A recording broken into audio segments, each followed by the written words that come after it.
Hello guys, kumusta na po kayo? At ito na naman po, ituloy na po natin ang ating topic nakaraan, ang buhay security.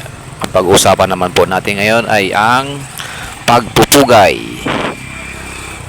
Proper hand salute. Grabe naman guys yung nasakyan kong jeep kanina papuntang Gapo. Hindi magkarinigan ng ingay eh. Sabay-sabay yata na sa paglabas ng cellphone. Yung isa may kausap. Yung isa naman may ka-video call, yung sa may bandang dulo may kausap din. Hala, sabay-sabay ang ingay. Kulang na lang ilabas ko na rin yung cellphone ko, kunwari may kausap ako eh. Para lang nakaka-distract, ibang talagang napapatingin nila sa kanila. Akala mo parang sila ng tao sa Grabe ka mo ang ingay guys.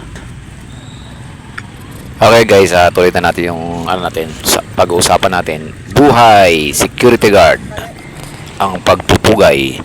Ito po yung pag-usapan natin, mahalaga rin kasi ito. Ito yung kahit kadalasan naman talaga ginagamit ito, hindi lang sa security guard, sa samahan ng mga military, mga kapulisan, ginagamit ang pagsasaludo, pagpupugay. Ito yung pagrespeto at pagbibigay galang sa ating mga kakataas sa atin at mga amo, kasama na rin yan. Ayan po ang pag-uusapan natin. Let's go guys. Okay, let's go buddy. Ang tamang pagsasaludo ay nagpapakita ng respeto sa lahat ng opisyal ng kumpanya, superiors ng agency, ranking public officials ng bansa at ang mga officers ng Philippine National Police. Sa RA 5487 sinasaad kung sino lang ang dapat ang bigyan ng saludo.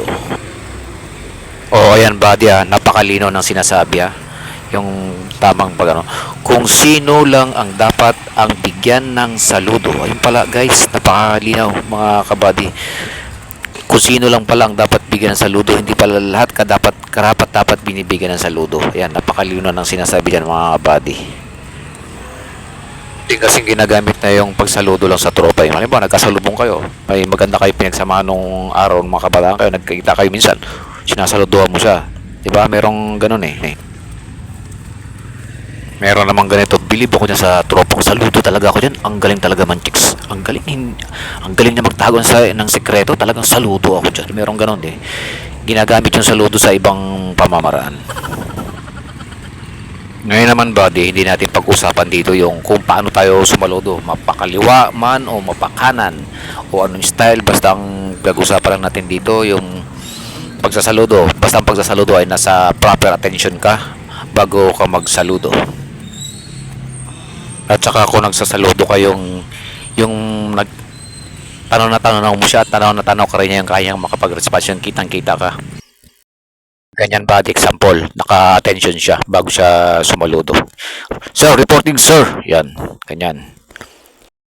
At saka yung pagsasaludo ay nasa tamang distansya siya. Halimbawa, siguro mga isang dipa, yan, tanaw na tanaw kanya, pwede ka namang sumaludo sa kanya. Huwag kang sasaludo na 10 meters, layo pa, lalakad pa na siya, saluduhan mo na siya. Pakita pa sa may kanto, layo, sumasaludo ka, hindi ganun. Kailangan halos nasa harapan mo na siya. At isa pa kabady, pag sumaludo ka sa isang opisyalis na salubong mo, minsan lang nasalubong siya ng kada 10 minutes saludo ka. Naku, hindi ganoon, mali na yung ganoon body guys, mali na yun. Marami namang way na paggalang hindi lang saludo. Yan, pwede ganyan, kumaway ka. Minsan mo lang siya sinaluduhan sa umaga, mamaya saludo, yan, ganyan, kumaway. Yan, kagaya niya, no.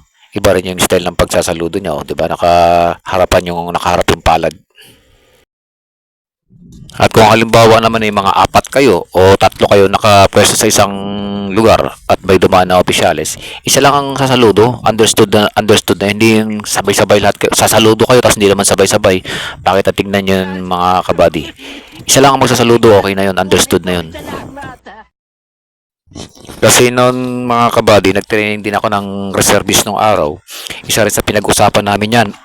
Tinatopic ng mga commander namin, instructor namin, yung pagsasaludo.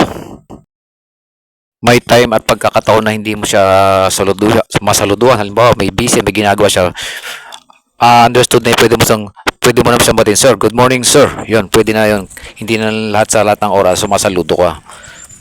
nasa tamang ano rin siya, nasa tamang sitwasyon. At sa mga tao namang na pinaglilingkuran natin, hindi sila porki amo na na obligadong saluduhan natin sila sa lahat ng pagkakataon. Meron talaga time na hindi tayo makakapagsaludo sa atin na lang naman kumakain ka, bigla ka sasaludo sa kanya, may buhat-buhat ka na balde, bitawan mo yung balde mo, nabagsakin pa mo para makasaludo lang. Merong pagkakataon na ganun. Yan guys, sinasabi ko lang sa inyo. Okay guys, sana nakadagdag kaalaman ng mga napag-usapan natin mga kabady. May tingnan nyo po yung mga paghahansulot ng mga matataas na opisyalis ng naging opisyalis ng ating bansa. Papakita ko sa inyo guys.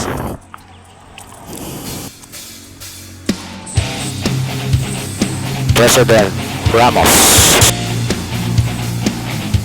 President Duterte, President Bongbong Marcos Jr., President Noynoy Aquino, General MacArthur shall return, President Estrada, officials and marshals, mga kabady, at ang inyong lingkod. Okay guys, mga kabady, hanggang dito na lang muna tayo. Tatapos na rin ang ating binablog. Sana nakapulot po kayo ng konting kaalaman. At ayan po ay importante rin. Maraming salamat po sa inyong lahat. Hanggang dito lang muli. Hanggang sa sunod po at meron pa tayong kadagdagan pag-usapan sa buhay-buhay ng mga security guard, mga kabady. Maraming salamat. Mabuhay tayong lahat. Bye-bye guys. Hanggang dito lang. Ingat palagi. Ako si Noel TV, my YouTube channel. Bye guys. Maraming salamat. Shout out kay SG Noel Torres.